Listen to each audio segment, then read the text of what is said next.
Okay, good afternoon, guys.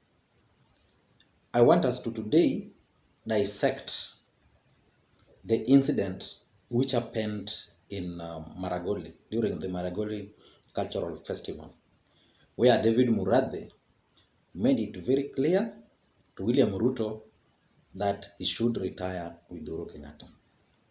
But before we proceed, kindly remember to subscribe. Now, David Murathe, who is also the Jubilee chairman, made a very important statement yesterday. And his statement was very clear. The statement was directed at William Ruto.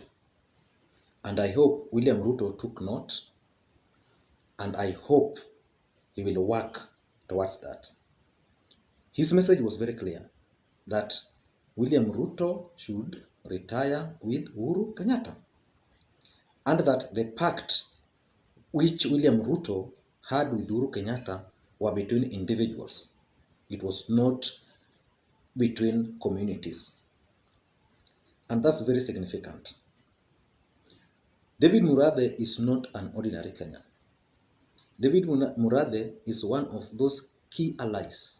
In fact, it is said that David Murathe is one of those guys who talks last to Uhuru Kenyatta before he goes to bed. And whatever he says is actually a message from Uhuru Muigai Kenyatta.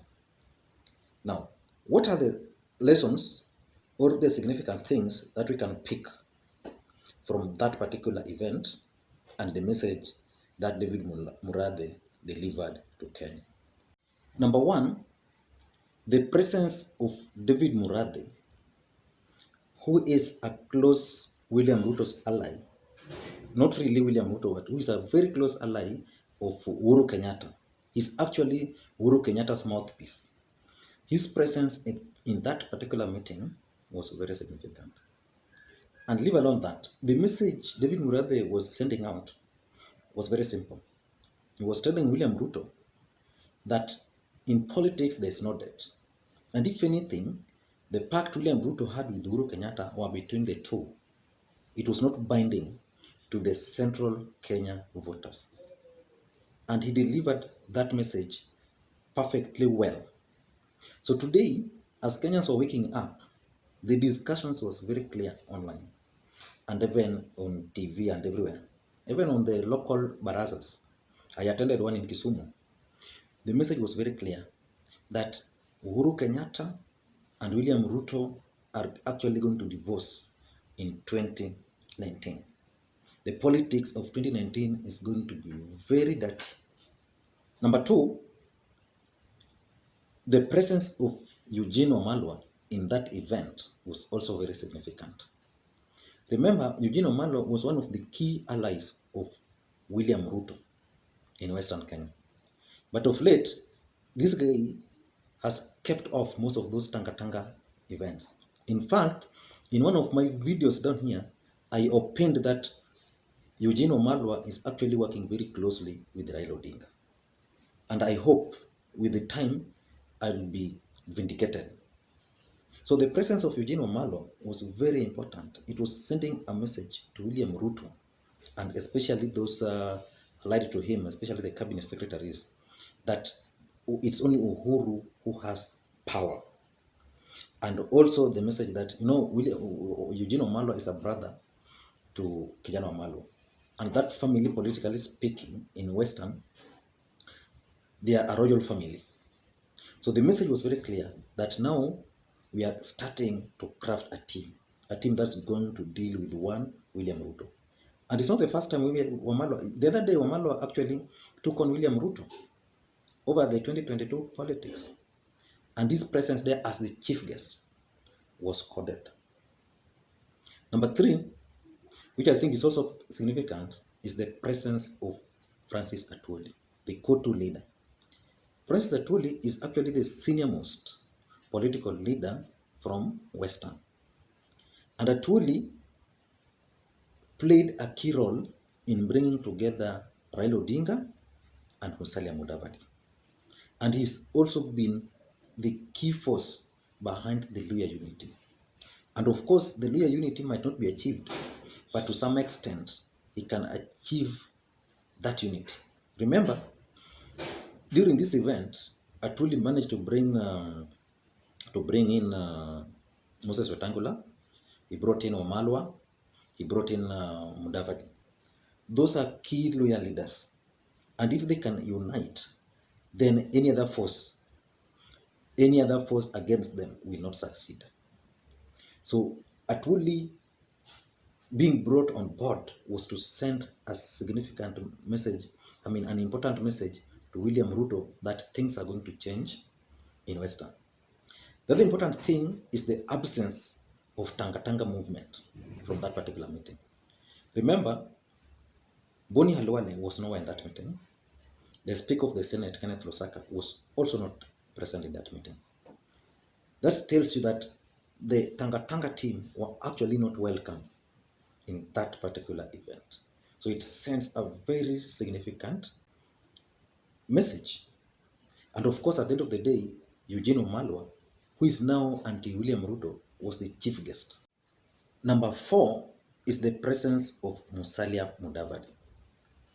Could Musalia Mudavadi be the secret presidential candidate for 2022? Could he be the compromise candidate for Raila Odinga and Uhuru Kenyatta in 2022? That's something that I once discussed in this channel, but I think I'll get more time and look into it. But from all the signals which are being sent out, there are chances that Musalia Mudavadi could be the compromise candidate. And remember, Uhuru Kenyatta actually sent Murathe to this meeting when he was well aware that Musalia Mudavadi was going to be the chief guest. Not really the chief guest, was going to be the leader during that particular event. And Murathe delivered his message while Mudavadi was just standing next to him. And the message was very clear to Ruto. So basically, in my view, Musalia Mudavadi is likely to be the compromise candidate in 2022. But in politics, a day can change a lot of things. And Mudavadi is also too erratic, so he can make a few mistakes moving forward. But as at now, and after that particular event, in my view, I think Musalia Mudavadi is being groomed to take over from Uhuru Kenyatta. And maybe is also a candidate, because I don't think Raila Odinga has a problem with Musalia Mudavadi presidency. And lastly, is my message to William Ruto. William Ruto must now start thinking outside the box. William Ruto cannot rely on Kimani Ichung'wah. He cannot rely on Baba Yao. And he cannot rely on Ndindi Nyoro. Those people are insignificant when it comes to deciding central Kenya politics. The signals are out there. William Ruto will not be the central Kenya candidate in 2022.